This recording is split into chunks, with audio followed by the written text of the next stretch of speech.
maître Reiki, maître tarologue, maître lithothérapeute, archimage, druide, chaman, maître herboriste, astrologue, alchimiste.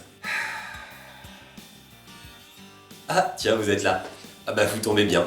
Ah non, j'étais pas en train de faire ma liste de courses, hein.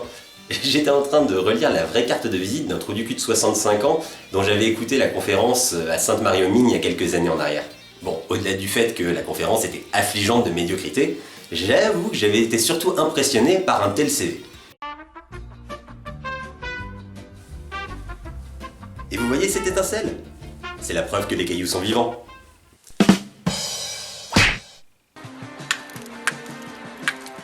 Bon, c'est pas gagné. Non, moi je trouve ça fantastique, ces gens qui en l'espace de quelques années à peine arrivent à maîtriser des dizaines de disciplines, là où des mecs qui bossent à fond une discipline depuis 30 ou 40 ans avouent humblement ne pas se sentir maître. Sérieusement, il y a encore des gens qui croient à ce genre de conneries? Bon, il n'y a pas besoin du mot maître, hein. Même sans ça, se revendiquer spécialiste d'une multitude de disciplines, rien que ça pue déjà. Soyons clairs, maîtriser une discipline, quelle qu'elle soit, ça prend des années et des années. Des décennies même parfois. Et ce, même en s'y consacrant pleinement. Genre tu bosses plus, tu prends plus de week-ends, tu prends plus de vacances, tu prends plus de soirées, tu fais que ça. Si la moindre formation correcte prend entre 3 et 5 ans selon les disciplines, c'est pas pour rien. Et attention, hein, ça fait pas de toi un expert au bout de ces quelques années. Tout au plus, ça te donne le droit de prétendre au titre de professionnel. Mais il te manque encore ce qui va faire de toi un bon professionnel, l'expérience. C'est l'expérience de milliers d'heures de pratique et de centaines de cas différents qui va te permettre d'asseoir cette connaissance théorique pour qu'elle devienne factuelle. Non, parce que bon, un chirurgien qui finit avec les meilleures notes à la fin de ses études, ça en fait pas un super chirurgien tant qu'il n'a pas pratiqué au moins des dizaines, voire des centaines d'opérations. Et contrairement à ce que veulent à tout prix faire croire certains dans le seul but d'essayer de valoriser leur propre CV, être spécialiste d'une discipline, ça ne s'apprend pas dans les bouquins avec par-ci par-là un petit peu de pratique, loin de là. C'est aussi absurde qu'un mec qui se prétendrait spécialiste d'un pays en ayant simplement regardé des documentaires à la télé et sans même y avoir foutu les pieds. À la limite, ouais, il peut avoir une connaissance académique du sujet, mais quand il s'agira de parler de la réalité, il sera complètement à côté de la plaque. Un peu comme tes profs à la fac qui voulaient t'enseigner l'économie des entreprises ou les galères que traverse un entrepreneur sans jamais avoir bossé dans une entreprise. Bref, il faut du temps.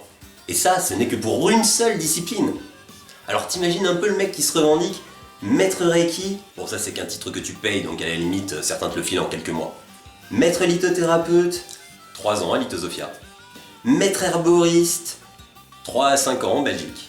Archimage, il lui faudra au moins un siècle de pratique, minimum. À un moment, faut pas confondre intérêt personnel et maîtrise.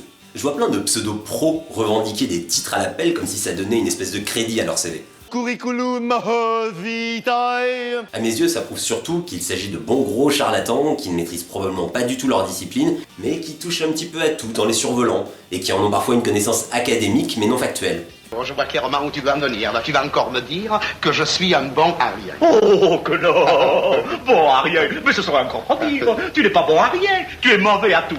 Le gros problème dans notre milieu, c'est que beaucoup de gens croient qu'ils maîtrisent une discipline au prétexte qu'ils ont fait quelques stages, lu quelques bouquins ou pratiqué quelques expériences.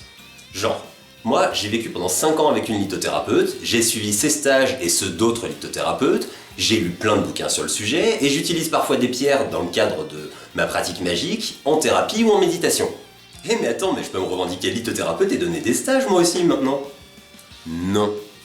Et puis j'ai fait de l'alchimie pendant quelques années, c'est presque comme si j'avais trouvé la pierre quoi. Donc je suis alchimiste? Non. Et puis j'ai fait de la forge, j'ai forgé des couteaux, des épées pendant des années. Ça fait de moi un forgeron et un coutelier alors? Non. Sérieusement, ça vous paraîtrait normal qu'un mec se revendique garagiste, chirurgien dentaire, électricien, gynécologue et physicien quantique? Sérieusement? Vous imaginez le truc? Oh moi vous savez, je mets YouPorn depuis que je suis gosse alors ça fait un peu de moi un gynécologue. Bref, tous ces titres ne servent qu'à faire planer une aura de pseudo-sérieux autour de ceux qui les utilisent. Mais c'est juste un gros problème d'ego au final, et aussi un gros problème d'argent. Avoir un intérêt pour un grand nombre de disciplines, qu'elles soient ESO ou pas, est clairement quelque chose de très sain. Ça permet d'éviter de s'enfermer dans une vision sclérosée et sclérosante. Mais il y a un monde entre faire ça à titre purement personnel, s'intéresser, s'informer même très en profondeur, on parle de moi, et se revendiquer professionnel d'une discipline. Pour beaucoup de gens, ça passe, parce qu'après tout ça c'est de l'énergétique, donc c'est presque pareil. Sauf qu'en fait, pas du tout. Donc ne vous laissez pas abuser, mieux vaut trouver une personne qui s'est correctement spécialisée dans une seule discipline, plutôt qu'une personne collectionnant les titres et passant plus de temps à s'intéresser à la gueule de son CV qu'à sa pratique. Comme le dit si bien l'adage, on ne peut pas être au four et au moulin. C'est aussi simple que ça. Comme d'habitude, si cette vidéo vous a plu, n'hésitez pas à la liker, à la partager sur les réseaux sociaux et à laisser votre avis dans les commentaires. Ciao!